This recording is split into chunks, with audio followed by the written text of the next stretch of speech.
Tension নাই হয় নাই লোকেন দা আহক হ'ব এসা হাসি হৈছে হাসি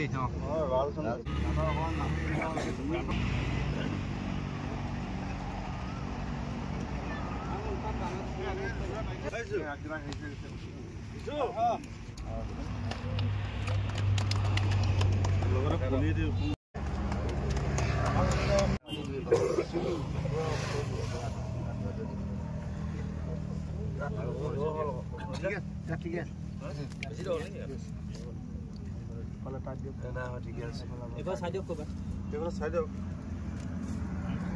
এটা সাইড হবে সামনে মাছ কমে গেছে এদিকে মাছ চলে যা ডিজাইনগুলো নি সকাইলে লাগে না পুরো ধুমি হ'ব ইয়ারে সাপুয়া আৰু হাতিয়ালি আঞ্চলিকৰ সভাপতি সম্পাদকৰ প্ৰমুখ্য কৰি বিষয়ববীয়াসকল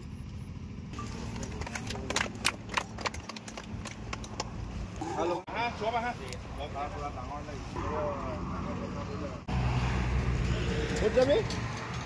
দিৱস সমগ্ৰ বিশ্বৰ লগতে সদৌ অসম মটক যুৱ ছাত্ৰ সন্মিলনে এই দিনটোত প্ৰতি বছৰে আজি আমি গছপুলি ৰোপণ কৰি আহিছোঁ। ঠিক তেনেদৰে আজি আমি চাবুৱা অঞ্চলৰ কয়লাবাৰী আমাৰ মটক ৰজা স্বৰ্গদেউ সৰ্বানন্দ সিংহৰ ডুমডুমনি টিলাত আমি গছপুলি ৰোপণ আজি আয়োজন কৰিছোঁ।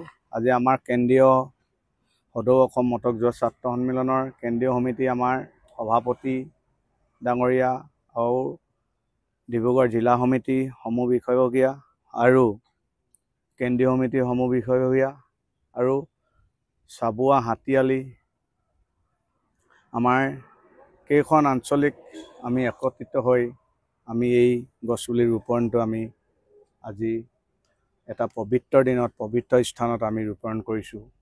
আজি খুব ভাল লাগিছে কাৰণ গছপুলি আমি দেখিছোঁ কাটিছোঁ, মানুহে ভাল ভাল মূল্যৱান গছবিলাক কাটি ধ্বংস কৰিছে আজি কিন্তু আমাৰ ৰাইজে ৰোৱা খুব কম দেখিছোঁ। মই এটাই আহ্বান জনাওঁ আমাৰ অসমবাসী ৰাইজক যে গছ আমি অসমৰ প্ৰতিজন ব্যক্তিয়ে প্ৰতিজন মানুহে গছপুলি বছৰত একোটাকৈ ৰুব লাগে, তেতিয়াহে গছৰ সংখ্যা বৃদ্ধি হ'ব। গছ অকল কাটি থাকিলে নহ'ব, গছটোক আমি বৃদ্ধিও কৰিব লাগিব। আজি আমাৰ গছপুলি যদি নাথাকে, গছ নাথাকিলে, প্ৰকৃতিক নাথাকিলে আমি মানুহকে প্ৰমুখ্য কৰি সকলো জীৱ জন্তু আমি জীয়াই থাকিব নোৱাৰোঁ। আমি জীয়াই থাকিবলৈ হ'লে আমাৰ যদি বেমাৰ আজাৰ আমি এইবিলাকৰ পৰা বাচি থাকিবলগীয়া হ'লে আমি কিন্তু গছ লাগিবই, গছ গছনি আমাক লাগিবই। এইটো এটাৰ আমাৰ চাবুৱা অঞ্চলৰ কয়লাবাৰী আমাৰ ৰজাৰ টিলা ডুমডুমনি টিলা এইটো আমাৰ বাইপাছৰ ৰাস্তা কাষতে আছে। এই ৰাস্তা দি বহুতো বাটৰুৱা গৈ থাকে, খোজকাঢ়ি যায়, স্কুটিত যায়, মটৰচাইকেলত যায়। গৰমত তেখেতলোকে জীয়াবলৈও এই বাইপাছটোত আমি গছ গছনি বহুত কম দেখি পাইছোঁ। এনেকুৱা টিলাটোত আজি আমি এই পবিত্ৰ স্থানতো আমি গছ পুলি ৰুই আমি বাটৰুৱাসকলক যাতে জিৰণি ল'ব পাৰে আমি তাৰ কাৰণে এটা ভাল পদক্ষেপ লৈছোঁ আৰু গছৰ পৰা আমি বহুতো লাভ কৰিব পাৰোঁ আৰু আমি উশাহ নিশাহৰ পৰা প্ৰমুখ্য কৰি আমাক প্ৰকৃতিয়ে বহুত ক্ষেত্ৰত সহায় সহযোগিতা আগবঢ়ায়।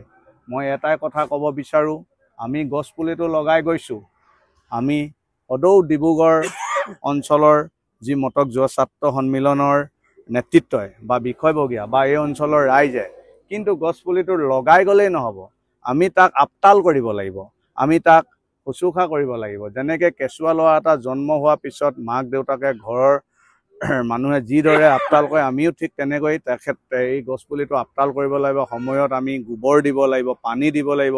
এইখিনি মই আমাৰ চাবুৱা আঞ্চলিক মটক যুৱ ছাত্ৰ সন্মিলনক মই আহ্বান জনাইছোঁ।